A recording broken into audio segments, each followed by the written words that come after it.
My laptop screen glows in the darkness of my efficiency apartment, showing his LinkedIn profile for the 100th time today. Account executive at Wells Fargo Corporate. The photo is recent, professional headshot, probably for the company directory. Nathan looks good. Better than good. The years have been kind to him in a way they haven't been to me. I click over to his wife's Instagram again, even though she blocked my main account months ago. Thank God for fake profiles. Rebecca Lawson, interior designer. Her feed is a carefully curated display of perfection. They're colonial in Myers Park. Date nights at Barcelona Wine Bar. Their daughter Emma in her Providence Day school uniform. Family trips to Bald Head Island. The life that should have been mine. I scroll to a photo from last month. Nathan's arms wrapped around Rebecca at some charity gala at the Mint Museum. She's wearing a black dress that probably cost more than my rent. The caption reads, 11 years with this amazing man and it keeps getting better. My stomach churns. 11 years. Which means he met her exactly 3 months after he left me in Chicago. 3 months after he destroyed my life and ran away to Charlotte like a coward. The cheap red wine on my nightstand is nearly empty. I pour the rest into my coffee mug, can't afford wine glasses anymore, and the bitter scent of it fills the stale air. I stare at the screen. It's been 8 months since I found him again. 8 months of careful planning, of inserting myself back into his life, of trying to reclaim what's mine. And now I'm blocked everywhere. His phone, social media, email. Even his wife blocked me, and she doesn't know the half of what happened between us. But she will. Oh, she will. Let me back up and explain how I got here, sitting alone in this roach-infested apartment, plotting the destruction of a marriage like some pathetic Lifetime movie villain. Except I'm not the villain in this story. He is. I'm the victim who's finally collecting the debt. Nathan Walker and I met at Northwestern University. I was pre-med, he was business. We dated for 4 years, all through undergrad. Everyone said we were perfect together. His frat brothers called us Endgame. My sorority sisters were already planning what they'd wear to our wedding. Senior year, I got pregnant. It wasn't planned, but Nathan seemed happy. We talked about getting married after graduation, how I'd defer med school for a year while we got settled. He'd get a job, I'd have the baby, we'd figure it out together. That's what he promised. Then his parents found out. The Walkers were old money from Connecticut, country club people. They took one look at me, scholarship kid from the south side of Chicago, and decided I wasn't good enough for their precious son. His mother flew in, took Nathan to lunch, and suddenly everything changed. We need to be realistic, he said that night. A baby would derail both our futures. I was 22 and in love. I let him convince me. The procedure was on a Tuesday. Nathan held my hand in the waiting room, promised we'd have kids later when the timing was right. Said he loved me. Said we'd get through this together. I remember every detail of that day. The mint green walls. The way the fluorescent lights hummed. The nurse who held my hand when Nathan couldn't come back with me. The way my body felt empty afterward, like something essential had been carved out. Nathan bought me ice cream on the way home, mint chocolate chip, my favorite. We watched The Office reruns in his apartment while I cried into his chest. I promise you, he whispered into my hair. Someday we'll have 3 kids, a big house, the whole dream. This is just temporary. He broke up with me 3 days later. My parents think it's best if I start fresh after graduation, he said, not even able to look me in the eye. They got me a job in Charlotte. Banking, I begged. God, how I begged. Reminded him of our plans, our dreams, what I'd just done for our future.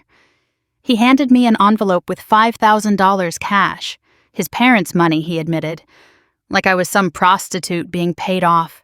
I never made it to med school. Depression hit hard. I dropped out, moved back home, watched my dreams evaporate while Nathan started his shiny new life in North Carolina. My parents were devastated. All those years of sacrifice to get me to Northwestern, gone. I worked retail, then call centers, then whatever paid the bills. For 13 years, I tried to move on, dated guys who weren't good enough, worked jobs that were beneath me, lived in apartments that got smaller and shabbier. Meanwhile, social media showed me Nathan's charmed life, the engagement announcement, the society wedding, the house, the baby that should have been mine. I discovered his wedding through a Northwestern alumni Facebook page. Nathan Walker, Business 09, marries Rebecca Henley in Charlotte. The photos were like a knife to my gut. 7 groomsmen, 200 guests at Myers Park Country Club. Rebecca in a Vera Wang dress that probably cost more than my annual salary. I zoomed in on every photo, studying them. His parents in the front row, beaming. The same parents who'd called me not quite right for Nathan and a phase he'd outgrow. His mother wearing pearls that cost more than the check they'd written to make me disappear. I printed out the photos, all of them, kept them in a box under my bed. Some nights I'd spread them across my floor, imagining myself in Rebecca's place. My dress, my first dance, my father-daughter dance. Except my dad had died 2 years after Nathan left, heart attack brought on by the stress of my breakdown and his double shifts trying to pay my medical bills. Nathan didn't even know. How could he? He'd erased me completely. I finally decided to do something about it last year. My therapist would probably say I had a breakdown, but I call it clarity. Why should he get to destroy my life and walk away? Why should he get the happy ending while I struggle? So I took a transfer with my company to Charlotte. Finding him was easy. His LinkedIn, his wife's public Instagram, the Providence Day School directory where their daughter went. I learned their routines, where they shopped, where they ate, which Starbucks Rebecca went to after her Pure Barra classes. The first accidental meeting was at Dean and DeLuca in Myers Park. I'd waited 3 hours, nursing the same overpriced coffee, before Nathan walked in. The look on his face when he saw me, pure panic. "Alyssa, what are you doing here?" "Nathan! Oh my God, what a coincidence!" I gushed, playing innocent. "I live here now. Transferred for work. I had no idea you were in Charlotte, too." He bought it. Or pretended to. We made awkward small talk while he waited for his order. I could see him calculating, trying to figure out if this was really random. I kept it light, breezy, mentioned my fictional marketing job, my fictional condo in Dilworth. Didn't bring up the past. "We should catch up sometime," I said as he was leaving. "Coffee, maybe? For old time's sake?" The way he said sure told me he had no intention of following through, but I'm nothing if not persistent. I started showing up places. Nothing too obvious at first. The same Harris Teeter where Rebecca shopped, the Greenway where Nathan ran on Saturday mornings, that charity gala at the Mint Museum. I spent $400 I didn't have on a ticket and dress. "Alyssa! Twice in 1 month," Nathan said when he saw me, his smile not reaching his eyes. "What are the odds?" Rebecca was stunning up close. Exactly his type. Blonde, thin, that specific brand of Southern polish that comes from money and good breeding. Everything I wasn't. "This must be your wife," I said, extending my hand. "I'm Alyssa. Nathan and I went to Northwestern together." "How nice," Rebecca said, her handshake firm but brief. "Are you here with someone?" "Flying solo tonight," I laughed, still getting to know people in Charlotte. I watched Nathan's jaw tighten as Rebecca invited me to join them at their table. He couldn't say no without seeming rude. I spent the evening telling carefully edited stories about our college days. Nothing inappropriate, just enough to establish that Nathan and I had history. "You two dated, didn't you?" Rebecca asked over dessert, her tone light but her eyes sharp. "Ages ago," I said, waving my hand dismissively. "Young love." "You know how it is." Nathan excused himself to the bar. Rebecca leaned forward. It's so funny, she said. Nathan's never mentioned you. The gauntlet had been thrown. After that night, Nathan started responding to my texts. Quick, polite responses at first, then longer conversations. I was careful, never crossing lines. Just friendly, just catching up. How's the marketing world? He'd ask. How's banking? I'd respond. Slowly, I started introducing the past. Remember that time at Navy Pier? Remember that apartment in Evanston? Remember when we thought we'd be together forever?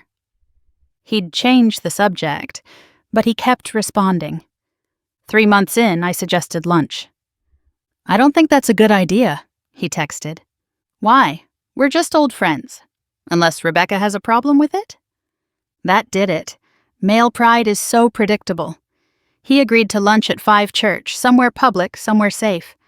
I wore the red dress. The one that looked like something I used to wear at Northwestern. Did my makeup the same way. Even wore the same perfume. You look, he started when he saw me, then stopped. Different? 13 years will do that. We ordered, made small talk. Then I went for the kill. Do you ever think about it? I asked quietly. What our lives would be like if things had been different. Alyssa. I'm not trying to start anything, I'm just saying. We had plans, Nathan, a whole future mapped out. We were kids, he said, but his voice wasn't convincing. Were we? Because I remember being ready to have your baby. I remember you promising... Stop. His hand hit the table harder than he intended. The couple next to us looked over. We can't do this. I can't do this. You mean you won't? There's a difference. He left cash on the table and walked out. I thought I'd pushed too hard, but that night he texted. I'm sorry about today. You're right, I did promise things. I was young and scared and I handled everything badly. The crack in the door. Over the next few months, I worked that crack into a chasm. Texts became phone calls. Lunch became coffee. Always public, always platonic, but I could feel him wavering. I'd drop hints about being lonely, about wondering what if, about how I'd never really gotten over him. I'm married, he'd remind me. I have a daughter. I know, I'd say. I respect that. I just miss having you in my life, even as a friend. The turning point came in month 6. I'd orchestrated running into him at a bar in Uptown after work. A few drinks in, I started crying. Told him the truth. Or a version of it. How I'd never recovered from our breakup. How I'd dropped out of med school. How every relationship since had failed because I compared them to him. You ruined me, I said, my head on his shoulder.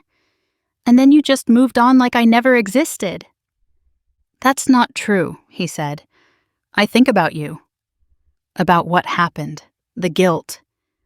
Then why did you leave? Why did you throw me away? My parents. Your parents. Always your parents. When did you ever choose me, Nathan? When did you ever fight for us? He kissed me. Right there in the bar, with his wedding ring catching the light, he kissed me. It wasn't a peck. It was desperate, hungry, 13 years of suppressed guilt and desire poured into 30 seconds of contact. His hands in my hair, my body pressed against his, the taste of whiskey and regret. For those 30 seconds, we were 22 again. Before the pregnancy, before his parents, before Charlotte and Rebecca and Emma. The bartender actually had to clear his throat to get us to stop. Then he pulled back like I'd burned him, his eyes wide with the horror of his own betrayal. I can't. I'm sorry, I can't do this to Rebecca, to Emma. He left, blocked my number that night. But I wasn't done. I started sending emails to his work address. Nothing sexual or inappropriate. I'm not stupid, just memories. Photos from college, ticket stubs I'd saved, our old song lyrics, subject lines like, remember this? And thought you should know, and I still have your Northwestern sweatshirt.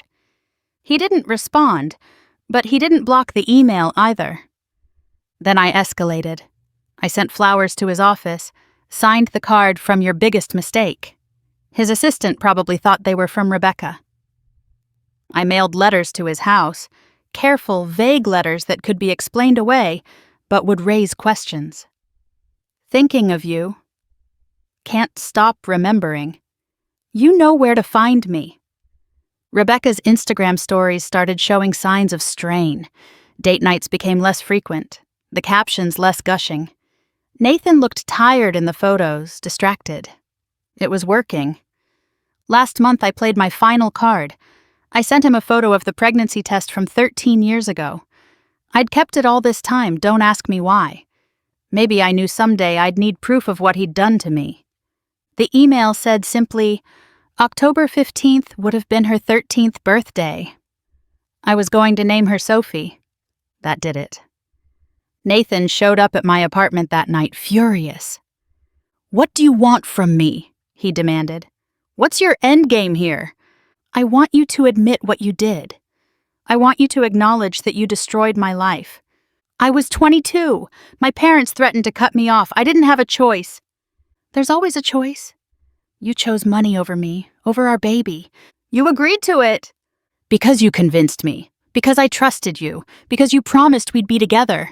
He broke down, sat on my secondhand couch and cried like I'd never seen him cry. Told me how the guilt ate at him, how he thought about our baby all the time, how he'd named his daughter Emma because it was close to the name I'd mentioned liking back then. But I can't destroy my family over something that happened 13 years ago, he said. Rebecca doesn't deserve that. Emma doesn't deserve that. And I deserved what you did to me? No, God no. But I can't change the past. You can make it right. How? Leave her. The look on his face was almost worth everything. Pure shock. You're insane. Am I? You kissed me. You still have feelings for me. We could start over. I have a child. We could have had a child. He left. But I knew I'd planted the seed. Men are simple creatures. Guilt is a powerful motivator. I waited a week, then sent Rebecca a message from a fake Instagram account. You should ask your husband about Alyssa from Northwestern, and October 15th. It was vague enough to be intriguing, specific enough to be damaging. The explosion was immediate. Nathan called me screaming. What did you do? What did you do? I told the truth. You destroyed my marriage. Rebecca's taking Emma to her mother's. She won't talk to me. Good. Now you know how it feels. You're sick. You need help. I need justice. Justice? You're destroying an innocent woman, a child. Innocent? She's living the life you promised me. In the house you said we'd buy. Raising the children you said we'd have. How is that innocent? Because it's her life now. He was screaming. Not yours. It was never yours. We were kids, Alyssa. Kids playing house. What we had wasn't real. It was real to me. Then you're more disturbed than I thought. Stay away from my family, I mean it. Or what? You'll get a restraining order? Go ahead. Tell the judge why. Tell them about October 15th. Tell them about the $5,000 your mommy and daddy paid to make me go away. See how that plays in court. The silence on the other end told me I'd hit my mark. You kept records, he said quietly. I kept everything. The receipts from the clinic, the texts where you promised we'd be together, the bank deposit slip from your parents' blood money, everything. What do you want? I told you. I want you to leave her. That's never happening. Then I guess Rebecca's book club friends are about to learn some interesting facts about their favorite couple. That was 2 weeks ago. Since then, radio silence. I'm blocked on everything. Rebecca's Instagram went private. Nathan's LinkedIn says he's taking a break from social media. But I know where he lives. I know where he works. I know what time Emma gets out of school. I'm not done. Some might say I'm obsessed, that I'm the villain in this story, but they don't understand what it's like to have your future stolen from you. To watch the person who destroyed you live happily while you struggle. To carry the weight of what could have been. Nathan Walker owes me a life. The life he stole when he chose his parents' money over our love. When he let me kill our baby for nothing. When he moved to Charlotte and found a replacement model while I spiraled into depression. Rebecca Lawson is living my life. In my house, with my husband, raising a daughter while mine never got to exist. And I'm going to take it all back. My phone buzzes. Unknown number, I answer cautiously. Alyssa? It's Nathan. He sounds broken. Rebecca filed for divorce. Are you happy now? Are you single? You're sick. I'm available. He hangs up. But he called. From a new number, which means he had to unblock me first. Which means I'm in his head. Which means this isn't over. I pull up Zillow, start looking at houses in Myers Park. Nothing I can afford now, but soon. Once Nathan realizes we're meant to be together, once he sees that I'm the only one who really knows him, who's been there from the beginning. His parents are gone now. I checked. No one to interfere this time, no one to convince him I'm not good enough. Just two people who loved each other once and can love each other again. My therapist says I'm delusional, that I've built a fantasy around a college relationship that ended badly, that I need to let go and move forward. I fired her. The truth is simple. Nathan Walker destroyed my life 13 years ago, and now I'm returning the favor. Call it karma. Call it justice. Call it revenge. I call it love. Real love doesn't just disappear because someone's parents write a check. Real love doesn't care about wedding rings or mortgages or private school tuitions. Real love waits, plans, persists. And I've been waiting 13 years. My laptop pings, new email from Nathan's work account. We need to talk. Meet me at Freedom Park tomorrow, 7 a.m. Come alone. I smile. 7 a.m. is when he used to run, when Rebecca would be at Pure Barre, when Emma would be getting ready for school. He's choosing me, finally. I email back, I'll be there. Like always, because that's what you do when you love someone. You show up, you fight, you destroy anyone who gets in your way. Rebecca thought she won when she married him. She thought that ring meant something, that their vows were unbreakable, that their perfect life in their perfect house with their perfect daughter was safe. She thought wrong. I've already taken her marriage. Next, I'll take her husband.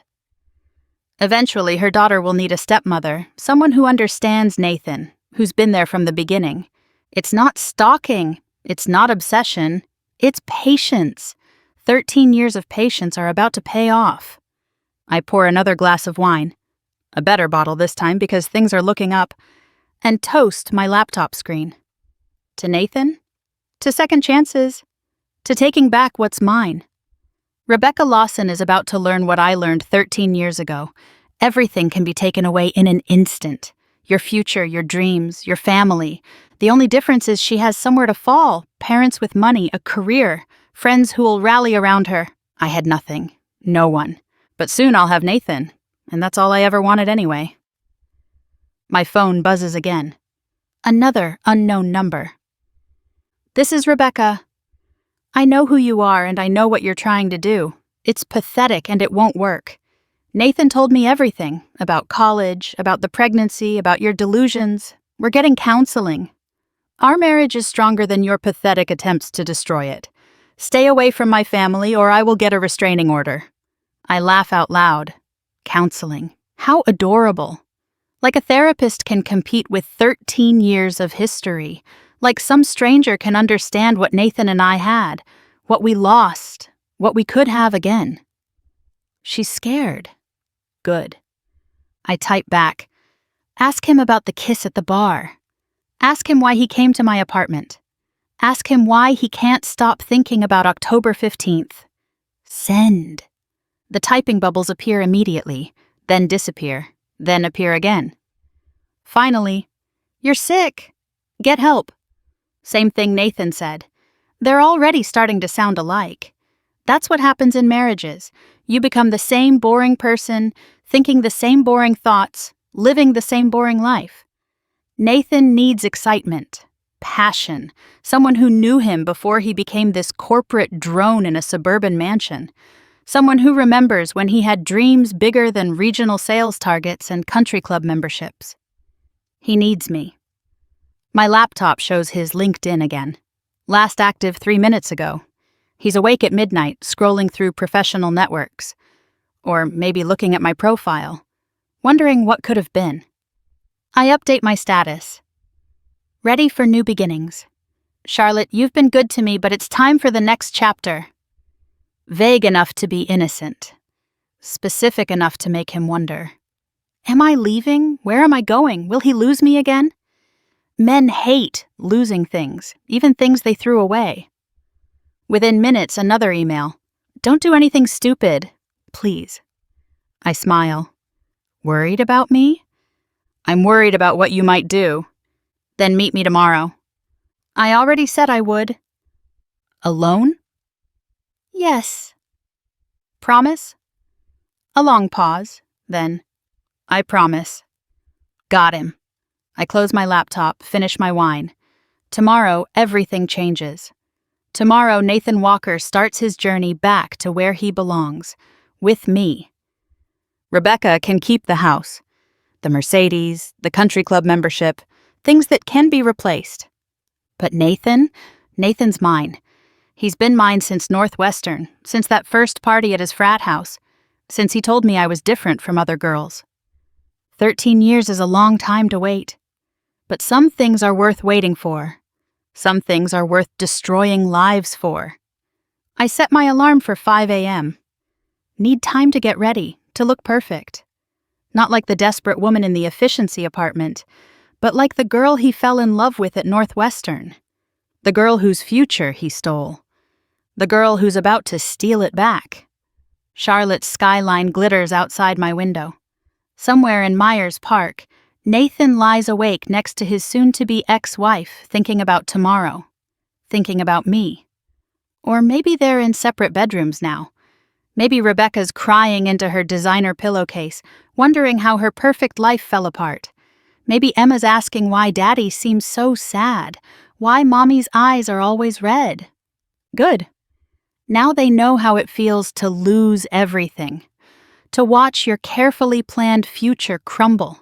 To realize the person you trusted most in the world is capable of destroying you. The only difference is they get to keep their dignity, their money, their options. When Nathan destroyed me, I had nothing left. No degree, no baby, no future. Just a box of memories and a check that didn't even cover my therapy bills. But tomorrow, that changes. Tomorrow, Nathan Walker finally pays his debt. With interest. Let him think. Let him remember. Let him realize what he gave up and what he could have again. Because I'm not going anywhere. Not this time. This time, Nathan Walker is going to choose me, whether he knows it yet or not.